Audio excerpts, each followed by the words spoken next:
We're in the second Sunday of Christmas, which we don't always get, but we're actually going to be, today we're kind of looking forward to the Epiphany, which is on January the 6th, so 2 days ahead of us, but we're kind of observing, acknowledging it this morning. And one interesting thing about the Christmas season is how much do you think of our whole idea of the Christmas story is shaped by popular culture? A lot. There's a lot of stuff that didn't even happen that we think happened just because we have songs and movies about it. Like a Christmas Eve after the service, we went home, and I've been trying to introduce Jude to all the proper Christmas things. And we sat down for a movie I hadn't seen in I don't even know how many years. It was a riveting kidnapping thriller, and I'm going somewhere with this. So it features a clever, ruthless villain, a brutal assault in the dead of night, con men, and a worn, cynical protagonist who is all but given up on society due to his tragic backstory. And as the story goes on, this cynical main character experiences a change of heart when a child shows him unbelievable kindness and restores his hope in humanity. And that movie was, of course, the Rankin Bass Christmas special, The Little Drummer Boy. I'm serious. It is that wild of a movie. I've not seen it in years, but it's strange. But it got me thinking of how much we think about what happened. You can't see it because of the table, but they have the nativity scene here. How much we think about this scene is built on movies like that. There was no Little Drummer Boy. There was no Littlest Angel, another song. And these guys, the wise men who you can't see, they were over there last week, they weren't even there yet. But so much of what we see when we read these stories is shaped on what our culture has told us.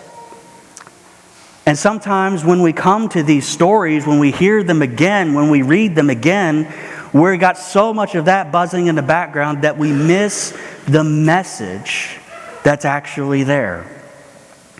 Because we know that there were none of those figures they talked about, except for there were shepherds there, and later on there were these wise men, these magi, who showed up and brought a great prophecy to a close.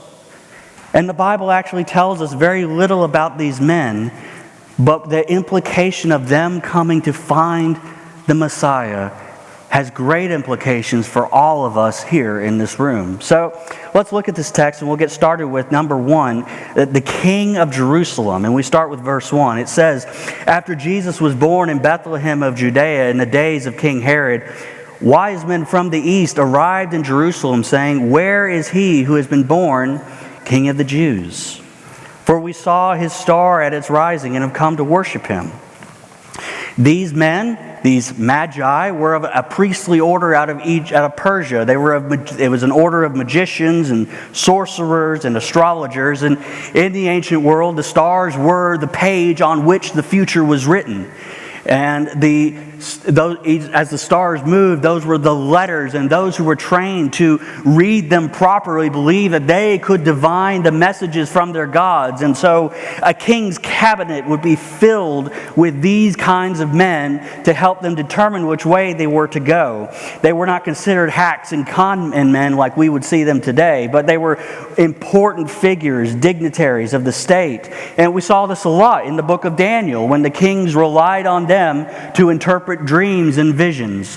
And we don't know how many of these magi there actually were. There's 3 of them here. We only know how many gifts they brought, but given the fact that they believed that they were a foreign delegation going to meet a new king, and also the amount of resources it would take for such a journey, there probably was actually a lot of them in this group that came along. And they were expecting to greet new royalty. So they went right to the place where they would expect to find it. They went to Jerusalem. And they went straight to the palace, and they found an audience with King Herod. And this is, of course, Herod the Great. He was the first one, the king of a small holding with very little power and resources. Rome, they kept Israel for the sole purpose of using it as a pass-through to get to Egypt. It didn't have a lot of resources. There wasn't a lot of great tax revenue because it was filled with poverty. they could find much better resources elsewhere. This was just a road they needed to keep open so that they could do trade with Egypt. But if you asked King Herod about what he thought of this little road, this little country, this little nowhere, it was to him, it was all the world, and he was its God. And so they met with Herod and they asked him about this message they divined in the stars. And this was an event they didn't question. They had no doubt about it. Something had happened. And he should be the one who could direct them where to go. What they didn't understand was the landmine they had just stepped on. Because it says when King Herod heard this, he was deeply disturbed, and all Jerusalem with him. So he assembled all the chief priests and the scribes of the people and asked them where the Messiah would be born. They told him what they saw. And across all the ancient world, there's a powerful respect for astrological signs. In Rome, they were received with a special regard because when a new ruler ascended the throne, the Romans would look for a sign in the skies to make sure that person was the right one. And they had really low qualifications. I think there's an account that says one time it was a simple breeze that blew, and they took that as the sign that was needed. But the weight that these signs carried to them was immense. And so when Herod hears about a star in the east, that's a big sign. Well, in the west, it's from the east. And it posed a great danger to his grip on power. Though this was a small occupation in the grand scheme of things, Herod had done a lot to make sure it served him very well. And he wouldn't give it up easily. So when these men come in and tell him of a new king born, he goes on high alert. And this is as it always is when men are given a taste of power. They'll do whatever they can to dress it up, to flaunt it, to show themselves as great or wise or powerful. They'll do it through displays of excess, pointing to their ability to bring abundance, or they will do it through displays of cruelty, exploiting their ability to bring fear. And Herod was, of course, of the latter variety. And at the center of all this is pride. At the center of all this is an age-old story of men trying to be like God. And men, too, are jealous gods. They don't like to share power or glory with anyone else. So when Herod hears about this new king, he's got to find everything he can to stop it. So he consults the Jewish leaders, and they explain the prophecy of the Messianic king who would come from the line of David. And so Herod immediately moves to action. He secretly summoned the wise men and asked them the exact time the star appeared. He sent them to Bethlehem and said, "Go and search carefully for the child. When you find him, report back to me so that I too can go and worship him." So the Magi, confident in their ability to rightly read the stars, took Herod at his word and made their way out. And we know there's no intention of Herod to share his kingdom with another. So from this court of Herod of pride and decadence and power that declared him as the king of Jerusalem, the king, he called himself the king of the Jews, these men leave and head back on their journey, following the sign in the heavens wherever it leads. And where it takes them is possibly the last place they expected to go. They go and find another king who has no court, the king of all. It says in verse 9, after hearing the king, they went on their way. And there it was, the star they had seen. It led them until it came and stopped above the place where the child was. When they saw the star, they were overwhelmed with joy, and entering the house, they saw the child with Mary, his mother, and falling to their knees, they worshipped him. And then they opened their treasures and presented him with gifts, gold, frankincense, and wait, there's myrrh. That's a slow one there. Now, there's some debate. I know you guys got to get over that one. There's some debate on what this sign actually was. This star in the heavens. Some say it's a comet. Others say it's the alignment of planets that occurred around that time period. Others say it was a supernatural manifestation that the Lord created for His purpose. And after a few years of thinking about this and looking through it, I've come to the firm position of take your pick. Because God doesn't see the point in laying out for us exactly what it was.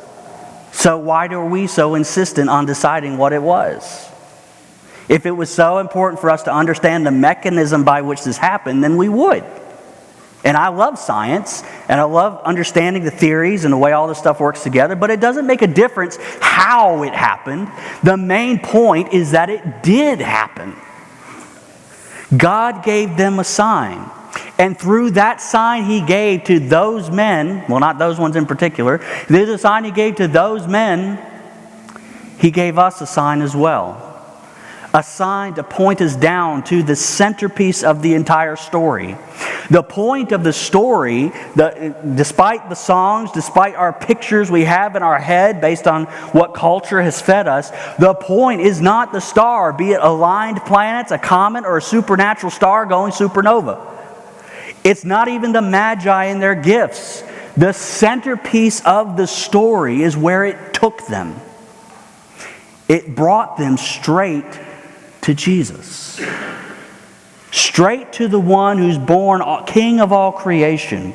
The King who is God so that God could be made King. And what is this king like? We know a little bit about Herod. What is this king like? He's the antithesis of Herod. Herod ruled by power and decadence and fear. He built a lavish court. He entertained these men, flaunting his wealth and influence. He used religious leaders who were kept tight in his grip to weed out any threats to him, wherever it might come from. He sought to keep the power and glory for himself, sharing it with no one else. And then over here we have Jesus, a child who was born in poverty to a traveling family who were still there after about 18 months to 2 years later, staying with the family of Joseph, probably because as a tradesman, he took work wherever he could get it. Traveling was very expensive. Especially, and kids are very expensive. All y'all know that. And Joseph's family was glad to host him, of course, because hospitality, that's in the ancient world, is a virtue, and they're not like us and who can't wait for our relatives to leave. They were glad to keep people there with them whenever they had a need. So this boy born in poverty with a family in this packed, tiny house there in Bethlehem, with no servants, no religious leaders at his beck and call. There's no lavish palace or king on a throne, but here they enter this new scene where the man of the house seems to be off to work to scrape up a buck, and the mother's at home with her child, a child who has at his birth was surrounded by all these novel events and supernatural declarations, but now here on this street, it all seems so quiet. You ever wonder what they were doing all that time? What they were thinking about during those 18 months to 2 years? You think Mary and Joseph talked about the shepherds? Or did they occasionally sit back after a long day and look down at their sleeping son and wonder about the words that they said? Did they discuss what the prophecies they read all those years, what God had in store for this young child? The task he would undertake? Did they talk about the hope and expectation that he would be the one to usher in the kingdom of God? Or did they just live a normal life? Did all that just fade back into the tapestry of their lives as they lived day to day? Well, the Gospels, they only give us the highlights. They don't give us the little things. They give us the ancient prophecies and world-shaking events. They don't tell us the stuff in between the lines. But it's important for us to remember so much that Jesus had plenty of normal days. He was a child. He grew at the same rate. He learned to walk. He learned to talk. He fed. He bathed. He played. He listened. He worshiped with his family. He was a normal person living a normal life. And on one of those normal days, this group of men show up at the doorstep. And they're looking for a king, and they find a toddler still dependent on his mother. And they worship him and they present him these extravagant gifts and all deserving of royalty. And it's at this moment when we see these two scenes in this one passage blend together. The past, the future fused together. And here the doorstep of this carpenter's family is also the court of a great king. A king who, unlike Herod, would walk in humility, who would share glory with his Father in heaven, who would share power with his followers to bring God's light into a broken world, a light that shines for all to see, a light that darkness itself cannot overcome. So from the court of Herod to the court of Jesus, we have bookends. And in the middle, with these men from the east and the star that shines and the gifts that are there, all the trappings that we know about, between those bookends is the message of Epiphany. Epiphany is, what does it mean? The revelation of Jesus to the nations or the Gentiles. There's your church history lesson for the day.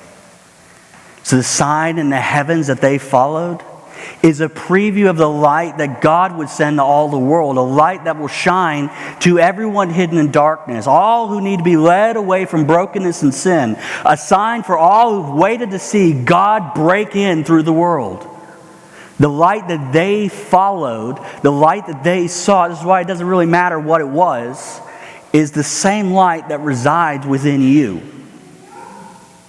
Jesus is the fulfillment of God's mission to bring all people under his loving reign, to call all who are far off and in need of rescue, to find rest and peace and hope, the mission to bring an end to all injustice and corrupt distortions of power in our world, and instead show us what his justice, his peace, and his righteousness look like. We are all the stars in this new world. We are the ones who point by the light that we carry within to the newborn King of Christmas. We do it when we engage in the work of God's kingdom. When you preach the gospel or deliver the gospel or share the gospel, you're pointing the way to those who are wandering. When you feed the hungry, you are shining a light on God's provision. When you clothe those who are cold or whatever, you are showing the world how God cares for those who are in need. When you speak words of life, you are revealing the culture of death, and we live and point to the life of God. When you speak about wrong, unrighteousness, injustice, whatever you call it, you are pointing to God's righteousness. When you refuse to submit to unjust orders like these magi did, when they would not return to Herod, you're showing the world what it's like to serve God and not men. When you walk in the ways of Jesus, you're showing the world what it's like when God is king. That's what Epiphany is all about. Moving our little church away from Hall's Mill to out here allowed us a chance to start fresh.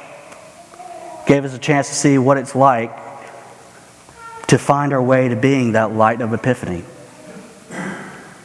That means that we're being handed a chance, one that we must take, to do what God's called us to be, which is, somebody remember the mission statement, aside from Libby, a worshiping, healing, transforming community where Jesus transforms lives. Our mission statement is what Epiphany is. The drawing of people to God's light. The revealing of Christ to those who are far off. So if you want a New Year's resolution for us to follow as Christ Church, I'm going to say let's go with this one. Let's see what it means to be that light. That light that points not to ourselves, not to the nice building we're going to have once we finish dealing with the city of Mobile. Not to the nice production we have, thanks to great volunteers who really work hard. not to our displays of decoration or decadence, but let's be the light that shines in the court of a king or at the doorstep of a working class home. A light that points us everyone to the reason for it all. Let's point the way, starting now, to the King who is God, so that God can become King to all of us. Amen.